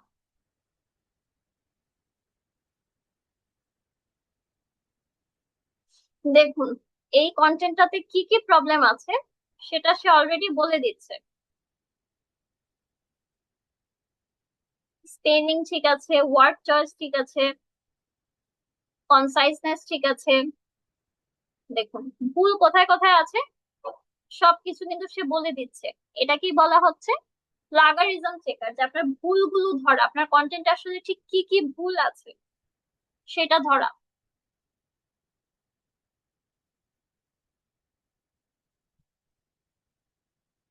তো কন্টেন্ট লেখার পর মাস্ট বি আগে প্লাগারিজম চেক করে দেখতে হবে যে আপনার প্লাগারিজম ঠিক আছে কিনা। যা যা ভুল দেখাবে বা যা যা ইরর দেখাবে সেটা অ্যাগেইন ঠিক করতে হবে, নয়তো কন্টেন্ট কখনোই র্যাঙ্কিং এ আসবে না। এখন এই যে প্লাগারিজম চেক টুলস, যেটা আমরা এই যে থার্ড যেটা গ্রামারলি, এটা ইউজ করে আমি আপনাদেরকে দেখালাম যে কিভাবে প্লাগারিজম চেক করা যায়। এরকম আরো কিছু টুলস আছে, কুই টেক্সট আছে, স্মল এসইও টুল আছে, কপি স্কেপ আছে, হিউজ পরিমাণ টুলস আছে। এগুলো দিয়ে আপনারা হচ্ছে প্লাগারিজম চেক করতে পারবেন যে আপনার কন্টেন্টে আসলে কি কি ভুল আছে, কোনটা কোনটা আপনার রেকটিফাই করতে হবে। রেকটিফাই করে দেন হচ্ছে আপনি কন্টেন্ট পাবলিশ করতে পারবেন, তার আগে না। AI content detection, AI content কিভাবে ডিটেক্ট করা যায়। আমরা এখন আহ, সবাই কি করি, খুব সহজে জিপিটির একটা কন্টেন্ট দিয়ে দিই। জিপিটিতে হয়তো কোনো একটা কিছু লিখি যে আমার এই বিষয়ে কন্টেন্ট দরকার, এটা নিয়ে আমাকে একটা কন্টেন্ট লিখে দাও। জিপিটি দিচ্ছে, আমরাও সেটা সম্পূর্ণভাবে কপি পেস্ট করে দিয়ে দিচ্ছি, রাইট? এরকমই করি আমরা। কিন্তু আমরা এটা ভাবি না যে এআই ডিটেক্টরে সেটা ধরা পড়ে, এবং এই কারণে আমাদের কন্টেন্ট কখনো ভাইরাল হয় না বা কখনো রিচ পায় না। মেটা কখনো এআই কন্টেন্টকে রিচ দেয় না, রিচ সবসময় ডাউন করে রাখে। এআই কন্টেন্ট ডিটেকশনটা আমরা কিভাবে করতে পারি সেটা আমরা এখন আবার একটু দেখবো।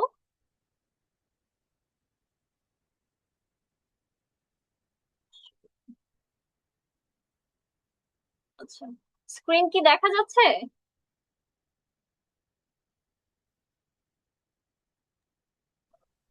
হ্যাঁ ম্যাম, দেখা যাচ্ছে। আচ্ছা, ঠিক আছে। আমরা যদি আবারও গ্রামার নিতে যাই, গ্রামারলির এআই ডিটেক্টর পার্টও আছে। দেখুন, আহ, এই যে গ্রামারলি এআই ডিটেক্টর। এখন ধরুন ডিজিটাল মার্কেটিং এর যেটা আমার কপি করা ছিল সেটা আমি এখানে পেস্ট করলাম, রাইট? এখন দেখুন, আগের ট্যাবটাতে কি ছিল, এখানে লেখা ছিল এই যে স্ক্যান ফর প্লাগারিজম, প্লাগারিজমের জন্য স্ক্যান কর। আর এখানে কি লেখা আছে, স্ক্যান ফর এআই। এআই ডিটেক্টরে কতটুকু আসে, চলুন দেখি আমরা এটা এআই ডিটেক্টরে কতটুকু ধরে।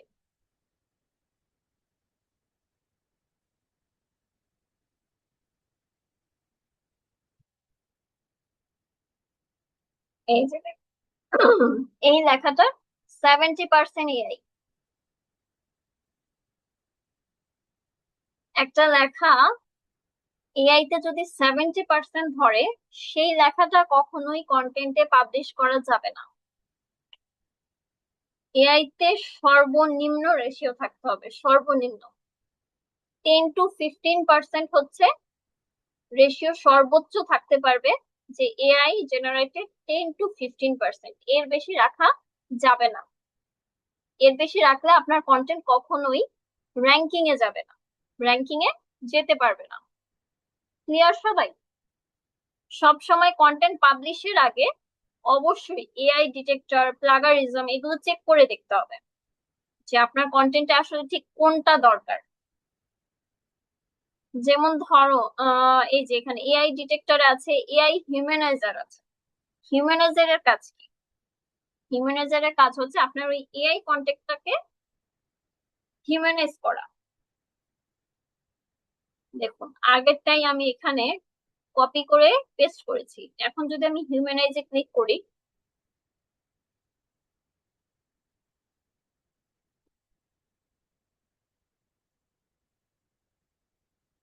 এই যে আগের কন্টেন্টটাই এখন এই যে দেখুন হিউম্যানাইজ টেক্সট হয়ে গিয়েছে।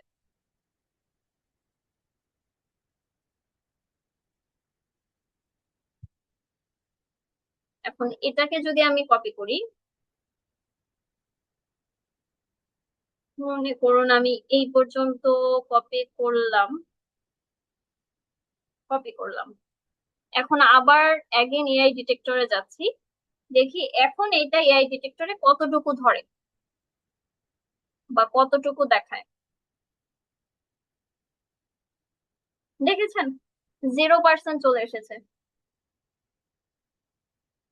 এই এতটুকু কাজের জন্য আপনার কন্টেন্ট র্যাঙ্কিং পাবে, কন্টেন্ট র্যাঙ্কিং থেকে সরে যাবে। জাস্ট কয়েক সেকেন্ডের কাজ। এই কয়েক সেকেন্ডের একটা কাজ আপনাদের মাস্ট বি করতে হবে কন্টেন্ট পাবলিশ করার আগে। এই একই কন্টেন্ট জাস্ট কয়েক মুহূর্ত আগে ছিল 70%, রাইট? সেটা এখন 0% চলে এসেছে। সো কন্টেন্ট পাবলিশ করার আগে মাস্ট বি আপনাদের এআই ডিটেক্টর গুলো দিয়ে চেক করে দেন হচ্ছে পাবলিশ করতে হবে। সবকিছু ঠিক করে তারপরে পাবলিশ করতে হবে, must be.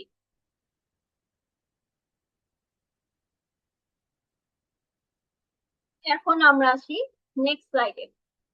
Best content writing tools. Content writing এর জন্য কোন টুলগুলো সব থেকে বেশি ভালো? চ্যাট জিপিটি ইউজ করতে পারি, গ্রামারলি ইউজ করতে পারি। গ্রামারলি অলরেডি হচ্ছে আমরা 3টা কাজের জন্য ইউজ করে আমি আপনাদেরকে দেখিয়েছি: plagiarism checker, AI detector, humaniser, right? Grammarly দিয়ে আপনারা অনেকগুলো কাজ একসাথে করতে পারবেন, বাকিগুলোতে একটা একটা করতে হবে। যেমন চ্যাট জিপিটি ফ্রি ভার্সন দিয়ে আপনি হিউম্যানাইজ করতে পারবেন, প্রিমিয়ামটা দিয়ে আবার আপনি হিউম্যানাইজ করতে পারবেন।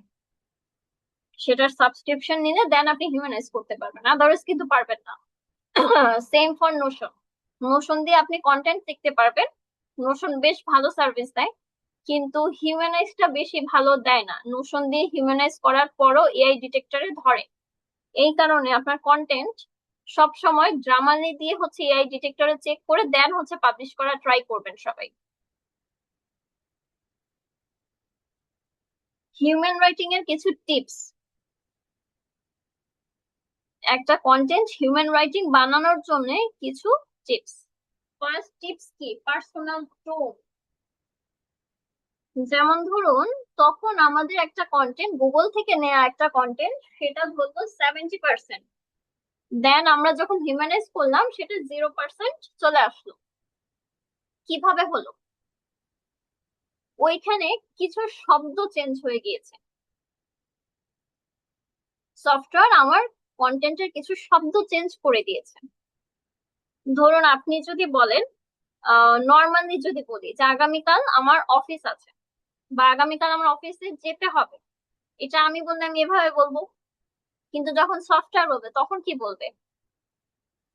সে আরো ঘুরিয়ে পেঁচিয়ে বলবে, আগামীকাল এইবার এই কয়টায় আমার অফিস আছে, কারণ আমি চাকরিজীবী, কারণ আমি এইটা, কারণ আমি ওইটা, দুনিয়ার কিছু একসাথে আনবে।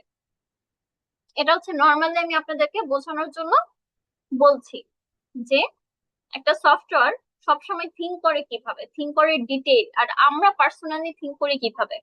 আমরা থিঙ্ক করি শর্ট, স্পেসিফিক। আমি কালকে অফিসে যাব, আগামীকাল আমি অফিসে যাব, দ্যাটস ইট। আমার স্পেসিফিক একটা কথা।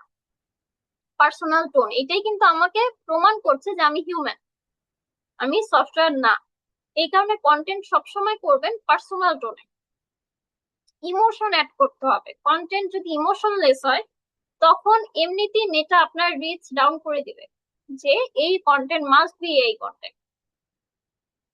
এক্সাম্পল ইউজ করবেন কন্টেন্টে, সবসময় কিছু এক্সাম্পল দিতে হবে, সেটা একটা হোক, 2টা হোক বা 10টা হোক। এক্সাম্পল দিলে আপনার অডিয়েন্স সবসময় আপনার সঙ্গে এঙ্গেজ থাকবে, যে আসলে আপনি কি বোঝাচ্ছেন। আসলেই তো আপনি যখন কোনো একটা বিষয় বলবেন, কথা বলবেন, মনে করুন বাংলাদেশ টিমের একটা খেলা নিয়ে আপনি কোনো কথা বললেন, ভালো কথা, আপনি খেলা নিয়ে বললেন, আমি পড়লাম আপনার কন্টেন্ট। এখন সেই কন্টেন্টের মধ্যে আমি যখন 10-12 সেকেন্ড পড়ছি, আমি কিন্তু তারপরে ইন্টারেস্ট আর থাকছি না, আমি কিন্তু ইন্টারেস্টেড নাই, আমি ইন্টারেস্ট হারিয়ে ফেলছি। তখন আমার কি মনে হবে? তখন আমার মনে হবে না, এই তো শুধু লিখছে খেলা নিয়ে, মানে এত কোনো কিছু স্পেসিফিক কিছু দেয় নাই। কিন্তু সেই কন্টেন্টে আপনি যদি লিখতেন যে বাংলাদেশ দল বিগত 10 বছরে এই খেলায় এইরকম রেজাল্ট এসেছে, এই রেজাল্টের পরে এই খেলাতে আবার এই দেশে গিয়ে আবার এরকম ভাবে হেরেছে, এত রানে হেরেছে, এত উইকেটে হেরেছে বা এত উইকেটে জিতেছে, এইরকম কিছু যদি আপনি সেই কন্টেন্টে অ্যাড করতেন, তাহলে কিন্তু আমি আরো বেশি ইন্টারেস্টেড ফিল করতাম যে হ্যাঁ, এটার একটা বেজ আছে, এই কন্টেন্টটা বেজলেস না, এই কন্টেন্টটা পড়লে আমি কিছু জানতে পারবো। দেন হচ্ছে স্টোরি টেলিং, যেটা আমি বলেছি নিউজ ফিড আমরা প্রায়ই দেখি, বলে যে আমি 10 বছর ধরে কাজ করছি, এই সেক্টরে কাজ করছি, এই ডেজিগনেশনে কাজ করছি, এই কারণে আমি এই জিনিসটা দেখেছি, এই রকম দেখেছি, এই বিষয়টা নিয়ে কাজ করছি, এই রকম দেখছি। এই টাইপের যে কন্টেন্ট গুলো থাকে এগুলোকে বলা হয় story telling content. Conversational style কোনটা? কনভারসেশনাল স্টাইল হচ্ছে যেমন আপনি একটা পোস্ট করলেন যে আপনার কি মনে হয় এবার কি ব্রাজিল বিশ্বকাপ নিয়ে যাবে। আপনি আমাকে কোশ্চেন করছেন, কাকে কোশ্চেন করছেন? আপনার অডিয়েন্সকে কোশ্চেন করছেন যে আপনার কি মনে হয় এবার কি ব্রাজিল বিশ্বকাপ নিয়ে যাবে। অডিয়েন্সকে আপনি ট্র্যাক করছেন। ট্র্যাক করার ফলশ্রুতিতে কি হচ্ছে, সে কিন্তু আপনার পেজে আসছে, রিচ করছে, তার সামনে গেলে কিন্তু সে মাস্ট বি সেখানে কমেন্ট করবে। যদি 10 জনের সামনে যায় অন্তত 5 জন হলেও সেখানে কমেন্ট করবে, কারণ এটা কন্ট্রোভার্সিয়াল। কন্ট্রোভার্সিয়াল কিছু কন্টেন্ট থাকে, যে কন্টেন্ট গুলো পেজের রিচ সবসময় আপ করে রাখে, ডাউন হতে দেয় না। এই কন্ট্রোভার্সনাল স্টাইলের যে কন্টেন্ট গুলো থাকে এগুলো আপনার পেজের রিচ ডাউন হতে দেয় না, পেজের রিচের জন্য এগুলো খুব বেশি নিডেড। দেন হচ্ছে আমরা একটা প্র্যাকটিক্যাল প্রজেক্ট দেখবো আজকে, আমাদের প্রথম ক্লাস যেখানে আমরা প্র্যাকটিক্যাল একটা প্রজেক্ট দেখবো। আমরা এখানে একটা আর্টিকেল তৈরি করব, সেটা হচ্ছে বেনিফিটস অফ ডিজিটাল মার্কেটিং। এইটা নিয়ে হচ্ছে আমরা একটা কন্টেন্ট তৈরি করব, যেটা নিয়ে অলরেডি হচ্ছে আপনাদেরকে আমি দেখিয়েছি। হুম, আমি আবারও স্ক্রিনটা শেয়ার করছি। এই যে এটা, মনে করি এটা যদি আমার কন্টেন্ট হয়, এই কন্টেন্টটা আমি কিভাবে তৈরি করেছি। ফার্স্ট আমি কোথা থেকে নিয়েছি? গুগল থেকে, রাইট? গুগল থেকে নিয়েছি। এখন ধরুন আমি যদি গুগল থেকে না নিতাম তাহলে আমি কোথা থেকে নিতাম? জিপিটি থেকে নিতাম। গুগল থেকে না নিয়ে কোথা থেকে নিতাম আমি, যদি গুগল থেকে আর কি না নেওয়া হতো তাহলে আমি অবশ্যই জিপিটি থেকে নিতাম। নিয়ে তারপরে কি করতাম, কপি পেস্ট করে এখানে দিতাম। এখানে দিয়ে কি দেখতাম আমি? দেখা হতো ফার্স্টে স্ক্যান ফর প্লাগারিজম, যেটা আমি অলরেডি আপনাদেরকে দেখিয়েছি। প্লাগারিজমটা চেক করার পরে আমার মাথায় কি আসলো, যে আমার এই জিনিসগুলো ভুল আছে, এরর আছে, এগুলো এগুলো আমাকে ঠিক করতে হবে, রাইট? প্লাগারিজম চেক করার পরে আমি চলে আসলাম এআই ডিটেক্টরে। এগুলো ঠিক করার পর আমি চলে আসলাম কোথায়? এআই ডিটেক্টরে। এআই ডিটেক্টরে এসে যখন আমি দিয়েছিলাম তখন এখানে কি এসেছিল? 70% এসেছিল। যখন আমি প্লাগারিজমের এটাই দিয়েছিলাম তখন এখানে কি এসেছিল? 70%। এগেন যদি আমরা এটা কপি করি, যে আমরা আবার একটু চেক করি,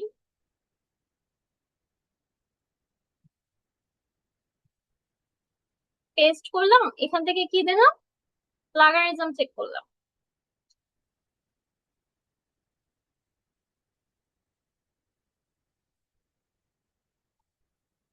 আচ্ছা, প্লাগারিজমটা চেক করলাম, আমার এই এই জিনিস এগুলো ভুল, সেগুলো দেখালো। ওকে, ফাইন। দেন আমি কোথায় যাব? আমি যাব এআই ডিটেক্টরে। ঠিক আছে, আমার কন্টেন্টটা আমি কপি করে এখানে পেস্ট করলাম এআই ডিটেক্টরে, যে এআই ডিটেক্টরে কত পার্সেন্ট আসতেছে।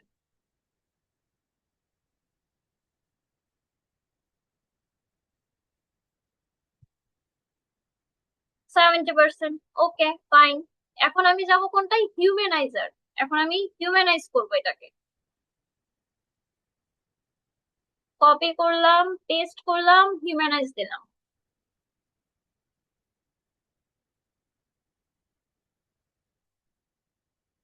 ওকে, এখান থেকে এখন আমি কপি করব।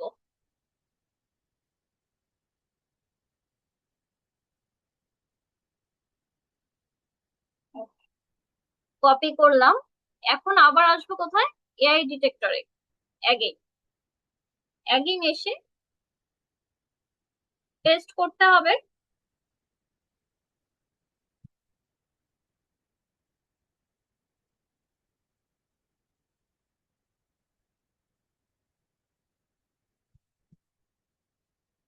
হুম, আচ্ছা, আজকের জন্য আমি আমার ফ্রি লিমিট অলরেডি রিচ করে ফেলেছি। দ্যাটস ওয়াই হচ্ছে এখন সাবস্ক্রিপশন নিতে বলছে।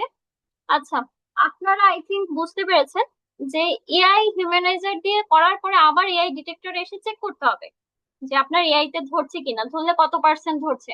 যেমন আমি প্রিভিয়াসলি দেখিয়েছিলাম যে হিউম্যানাইজ করার পর 0% চলে এসেছিল।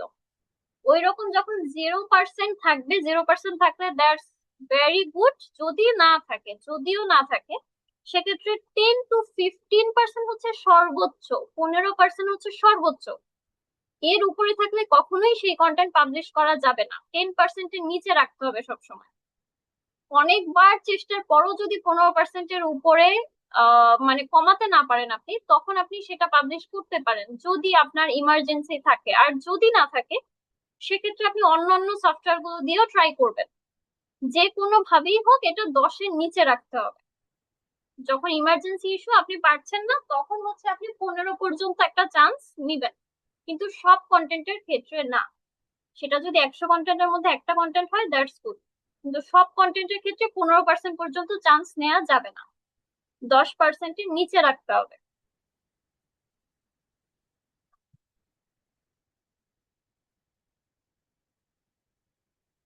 ওকে, আমরা এখন নেক্সট স্লাইডে যাচ্ছি। নেক্সট স্লাইডটা হচ্ছে কমন কিছু মিস্টেক। কি কি মিস্টেক আসলে আমরা করি এই কন্টেন্ট ক্রিয়েট করতে গিয়ে। ফার্স্ট হচ্ছে কপি পেস্ট, যেটা আমি বলেছি এতক্ষণ যাবত, যেটা বলছি যে একটা কন্টেন্ট জিপিটি থেকে নিয়ে জাস্ট কপি পেস্ট করে আপনার পেজে আপনি দিয়ে দেন, আপনার প্রোফাইলে আপনি দিয়ে দেন, আপনি আপনার ওয়েবসাইটে দিয়ে দেন, আপনি পাবলিশ করতেই পারেন। কিন্তু তারপরে বলবেন যে ম্যাডাম আসলে আমার তো আর্নিং হচ্ছে না, আমার মনিটাইজেশন হচ্ছে না, আমার টাকা আসছে না, ক্লায়েন্টের টাকা আসছে না, ক্লায়েন্ট আমাকে টাকা দিচ্ছে না। দিবে কিভাবে বা টাকাটা আসবে কিভাবে? আপনার তো রিচই ডাউন, কারণ আপনি কপি কন্টেন্ট দিয়েছেন। এগুলো দেওয়া যাবে না। দেন হচ্ছে লং প্যারাগ্রাফ। লং প্যারাগ্রাফ লেখা যাবে না, অনেক বড় কন্টেন্ট। ওয়েবসাইট ছাড়া অনেক বড় কন্টেন্ট হয় না। ওয়েবসাইটের ক্ষেত্রে অনেক বড় কন্টেন্ট হতে পারে, কিন্তু ওয়েবসাইট ছাড়া অনেক বড় কন্টেন্ট হবে না। তারপরে হচ্ছে কোনো রিসার্চ ছাড়া আপনি একটা কন্টেন্ট জাস্ট নিয়ে নিলেন, কোনো রিসার্চ করেননি, জাস্ট একটা টপিক নিয়ে নিলেন, এটা করা যাবে না। অবশ্যই একটা টপিক নেওয়ার আগে আপনাকে ওইটা জাস্টিফিকেশন দিতে হবে। জাস্টিফিকেশন নিজের কাছে নিতে হবে যে আমি যে এই টপিকটা নিয়ে কাজ করব, এই টপিকটার ডিমান্ড কেমন, টপিকটা ট্রেন্ডিং আছে কিনা, সিপিসি কেমন, টপিকটার রেশিও কেমন, কিওয়ার্ডের সার্চিং কেমন, সবকিছু ওভারভিউ জেনে তারপরে আপনাকে এটা নিতে হবে। দেন হচ্ছে আপনার কিওয়ার্ড স্টাফিং। স্টাফিং করা যাবে না। কিওয়ার্ড অনেকে আছে কন্টেন্টের মধ্যে অনেক বেশি পরিমাণে কিওয়ার্ড ব্যবহার করে, অনেক বেশি পরিমাণে হ্যাশট্যাগ ব্যবহার করে। এত পরিমাণে হ্যাশট্যাগ ব্যবহার করা যাবে না। হ্যাশট্যাগ ব্যবহার করতে হবে খুব বেশি হলে 4 থেকে 5টি। সেটাও রিসার্চ করে, স্যামরাস দিয়ে আপনি রিসার্চ করতে পারেন, বা আদার্স আরো অনেকগুলো টুলস আছে, সেগুলো আমি আপনাদেরকে দেখিয়েছি। সেগুলো দিয়ে আপনার রিসার্চ করে দেন হচ্ছে কিওয়ার্ড গুলো দিবেন বা হ্যাশট্যাগ গুলো দিবেন।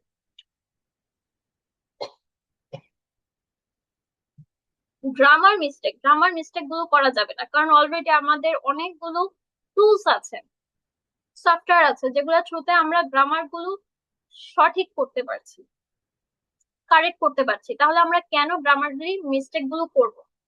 গ্রামার মিস্টেক আপনার রিচ ডাউন করে দেবে, এগুলো করা যাবে না। লাস্টে হচ্ছে আপনাদের কারো যদি কোনো জিজ্ঞাসা থাকে, কোনো কোশ্চেন থাকে, সেটা করতে পারেন।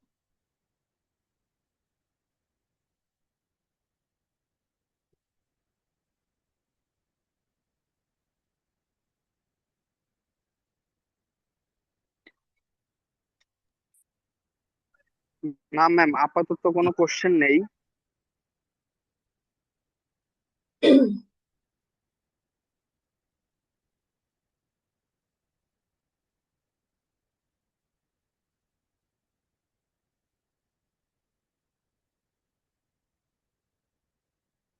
ওকে, তাহলে আমরা আমাদের ক্লাসটি আজকে এখানে শেষ করছি।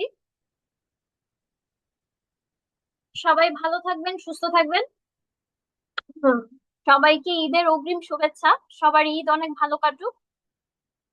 পরিবারের সঙ্গে ঈদ যাত্রা শুভ হোক। আসসালামু আলাইকুম।